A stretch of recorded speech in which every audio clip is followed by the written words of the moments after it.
Savelle Foy, your cheerleader of dreams. Hey, if you've never subscribed to this podcast, just push the little red button right there and you'll get consistent teaching tools and tips to help you live your dreams. In fact, today I want to talk about 5 signs you are wasting your life. You know, they say like sands through the hourglass, so are the days of our lives. It's pretty deep, I know. But I want to talk about signs that you could be truly wasting the life that God has given you. Now remember, being busy doesn't always equal being productive. Now let me just address a few indicators that reveal you could be doing a lot more with the precious life that God has given you. And the reason I even have this list is because I used to identify with it years ago. You know, finally, I made a decision to take responsibility for my life and start fully living it out. And I'm hoping you're going to do the same. So here are 5 ways to tell if you are wasting your life. Number 1, you're comfortable. How long has it been since you challenged yourself to learn something, to read, to grow, or even to just try something new? You know, being content, that's fine. But don't confuse contentedness with settling for less. Because maybe like me, you were too afraid or too lazy to go after what you really want. You know, I was too insecure, scared, timid, so I just stayed comfortable for too many years. Well, Steve Jobs said that every single day he would look himself in the mirror and he would ask this question: if today was the last day of my life, would I be happy with what I'm about to do? He said if his answer was no for too many days in a row, he knew he needed to make a change. Well, this kind of question causes you to view your daily decisions and your actions in a new light. See, when your answer is no consistently, it becomes harder to ignore. And you realize, I've got to make a change. Well, I was comfortable for 11 years. I drove the same route to work. I worked in the same office space at the same desk, doing the same tasks for a decade. And here's the thing, there's nothing wrong with that, especially if you love what you're doing. But I wasn't stretching myself out of my comfort zone. I wasn't committed to any kind of plan for personal growth. And because I was stagnant, everything in my life was stagnant. My savings account didn't grow. My relationships didn't grow. My life experiences didn't improve. And when you stop growing, everything around you stops growing too. I think it was Brian Tracy who said, comfort and convenience run the lives of unsuccessful people. Well, today, when I'm faced with making a big decision, I always ask myself, Terry, does this make you uncomfortable? If the answer is yes, then I commit to doing it. So the best thing you can do for yourself is to purposefully put yourself in situations that force you to grow. Being uncomfortable is a good sign that you're headed down the road to success. Number 2, you've settled at a miserable job. You know, a typical 8-hour job makes up 1/3 of your daily life. Now, why would you invest so much of your precious time doing something that you absolutely hate? In fact, I was reading an article by Paul Cummings, and it was called Stop Wasting Your Life. Well, he wrote about this coaching session he had with a young executive who was miserable in her career. So he asked her, he said, what do you enjoy most about your work? This is what she said: every day when I get to leave. He said, then why have you stayed for 5 years if you're unhappy? This is what she said. Well, I thought maybe I could learn to like it, if I gave it enough time. Well, when he asked what first attracted her to this line of work, the woman said, well, it's what I studied in college. She said, I didn't want to waste my degree. Well, he responded to her in this bold and just to the point statement. He said, you're not wasting your degree or the money and the time you invested in your education.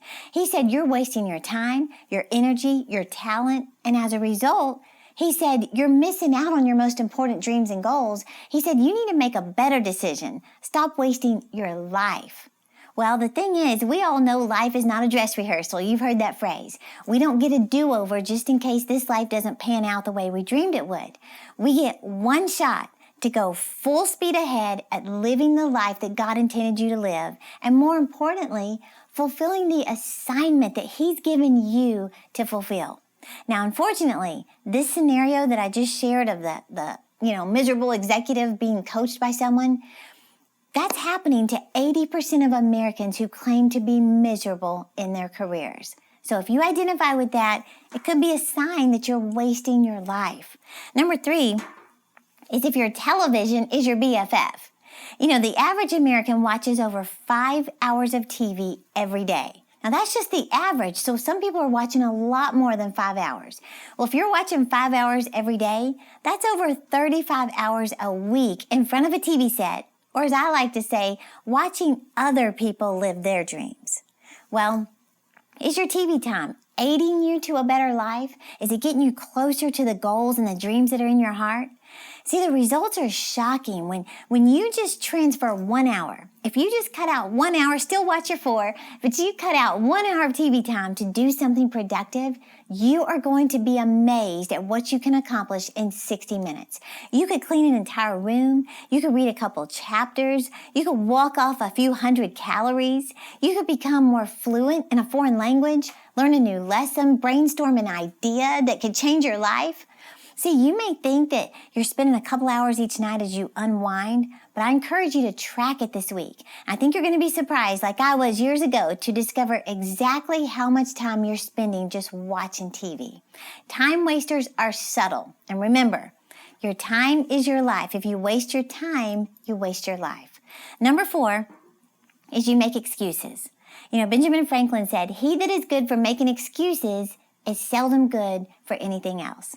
Well, excuses, we all make them, but they are subtle reasons we justify ourselves when we don't want to admit that we are where we are because of our choices. Well, the truth is, we can always find ground not to pursue our goals. After all, our reasons are reasonable, right? Well, they say if you really want something, you'll find a way. If you don't, you'll find an excuse. Well, they're easy to make, like I said, but excuses are a sign that you want to do better, but you also don't want to be uncomfortable. So you have to start asking yourself, how badly do I want this thing? And when you truly desire a goal or a dream, you will eliminate any excuse and you will rise to the occasion to achieve it. Number 5, the final reason or just indicator that you could be wasting your life is you don't believe in yourself. Well, what you believe about yourself on the inside is what you will manifest on the outside. As Henry Ford said, whether you think you can or think you can't, either way, you're right. So think about it. If you tell yourself that you're not good enough to have your own business, then you're right. If you tell yourself you're too old to start achieving your goals, then you're right. If you tell yourself that you're not qualified to get that promotion, then you won't. See, whatever you tell yourself becomes your reality. So I want to encourage you, closely monitor what you say to yourself. Because when you fill your mind with positive thoughts and positive words, your life is going to line up with it. So start making positive declarations over yourself. Declare, I am qualified, I am confident, I am capable. Everything I set my hands to prospers and succeeds. So, if you identify with any of these signs, then decide today, are you going to pursue your dreams or complain about what could have been? The choice is entirely up to you. I love what Denzel Washington said. He said, don't just aspire to make a living, aspire to make a difference. So I hope you enjoyed that. In fact, I want to close out with our YouTube subscriber of the week. This is someone who goes by @MMI. This is what they wrote. Thank you, Terri, for your encouragement. I was in a place where I had given up on all my dreams. I began to think and feel lost in life. About a year ago, I started listening to your podcast and am now in a place of knowing that God is not through with me and I have a bright future. That's exactly right. Since listening to you, I've become a certified John Maxwell speaker, coach, and trainer. That is awesome. It says, I'm changing, therefore my life is changing. Thanks again @MMI. That is wonderful. See, I'm telling you, when you stick with it, there is no limit to what God can do in your life. And you know what? I don't want you to come to the end of your life and realize that you didn't get to enjoy all that God had planned for you. Like MMI, only because, maybe you stayed stuck in the past, reliving your memories, never preparing for the future.